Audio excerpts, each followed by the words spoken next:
हूं मधुर और आप देख रहे हैं यूपी तक। पूरे देश में चुनाव आयोग ने स्पेशल इंटेंसिव रिवीजन यानी एसआईआर यानी मतदाता सूची के पुनरीक्षण की प्रक्रिया चल रही है। इसमें दावा किया जा रहा है कि लोकतंत्र के सबसे बड़े पर्व चुनाव को और ज्यादा पारदर्शी बनाने के लिए ये प्रक्रिया बेहद जरूरी है और इसलिए ये की जा रही है। लेकिन इस पूरे प्रोसेस में विपक्ष जो है वो सवाल उठा रहा है, कह रहा है कि आम जनता को दिक्कतों का सामना करना पड़ रहा है एसआईआर की वजह से। लेकिन इस सब के बीच उन बीएलओ के बारे में कोई चर्चा नहीं कर रहा है। कई ऐसी खबरें आ रही कि बीएलओ आत्महत्या तक कर रहे हैं, वो परेशान हैं, लेकिन सक्रिय रूप से वो अपना काम कर रहे हैं। बीएलओ घर घर जाकर दस्तावेज इकट्ठा कर रहे हैं और मतदाता सूची को सही बनाने में जुटे हुए हैं।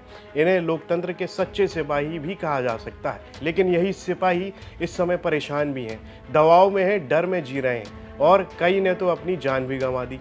ये सभी बीएलओ मौजूदा समय में किसी न किसी स्कूल में शिक्षक हैं या फिर शिक्षा मित्र के तौर पर काम कर रहे हैं। कई तो ऐसे हैं जो कई चुनाव देख चुके हैं, जिन्होंने हर बार बिना सवाल किए सरकार के आदेशों का पालन किया है। लेकिन इस बार ज़मीन पर मिसमैनेजमेंट ऐसा है कि ये सभी परेशान हो चुके हैं। इस तरह के आरोप अखिलेश यादव भी लगा रहे हैं। एक तरफ एसआईआर प्रक्रिया के दौरान कई चुनौतियों का सामना करना पड़ रहा है, तो वहीं दूसरी तरफ अधिकारियों के द्वारा कम समय से एसआईआर की प्रक्रिया पूरी करने के लिए दबाव बनाया जा रहा है। इस तरह की बातें सपा प्रमुख अखिलेश यादव भी कहते हुए दिखे।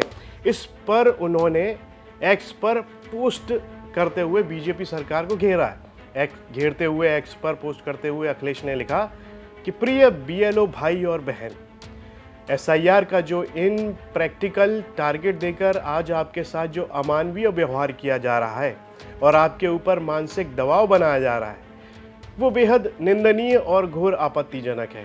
भाजपा राज ने तरह तरह की प्रताड़ना और अशांति के सिवा किसी को कुछ नहीं दिया है।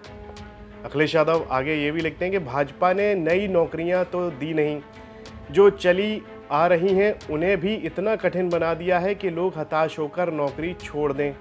जो पूरे नहीं हो सकते ऐसे असंभव लक्ष्य देकर बीएलओ से अपना घर परिवार भूलकर मशीन की तरह काम करने की उम्मीद करना अमानवीय है।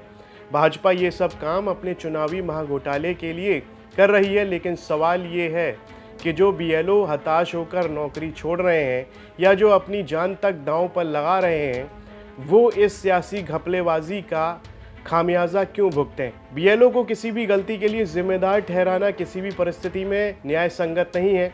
देश भर के कर्मचारियों को एकजुट होकर अपनी आवाज़ उठानी चाहिए। हम हर बीएलओ के साथ हैं। हमारी हर बीएलओ से अपील है कि इन हालातों में ऐसा कोई भी कदम नहीं उठाएं जिससे आपका परिवार प्रभावित हो। माना भाजपा राज का ये बेहद दुखदायी काल चल रहा है, परंतु धैर्य रखें और ये विश्वास भी कि हर क्रूर शासन के जुल्म का एक न एक दिन अंत होता है। इसलिए दुनिया में सच्चाई और अच्छाई आज तक बची है। लोगों को डराते डराते भाजपा खुद डर गई है। भाजपाई राज की ज्यादतियों से जनाक्रोश अपने ऊपर पूरे उबाल पर है। भाजपा अपने अंतकाल की ओर है।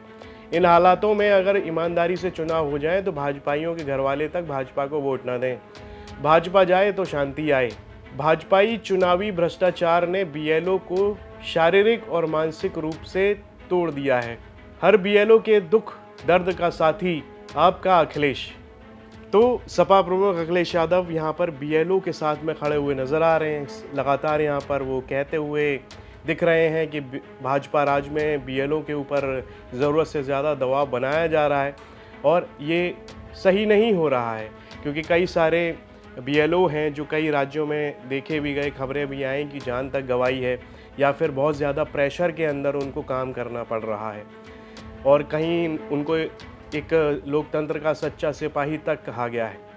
तो वहीं दूसरी ओर अखिलेश यादव इन सभी बीएलओ के पक्ष में बोलते हुए नज़र आ रहे हैं, कह रहे हैं कि इन बीएलओ के ऊपर हद से ज़्यादा प्रेशर बनाया गया है। इस पर आपकी क्या राय है? कमेंट बॉक्स में लिखकर हमें ज़रूर बताएं और यूपी से जुड़ी तमाम खबरें देखने के लिए आप देखते रहिए यूपी तक।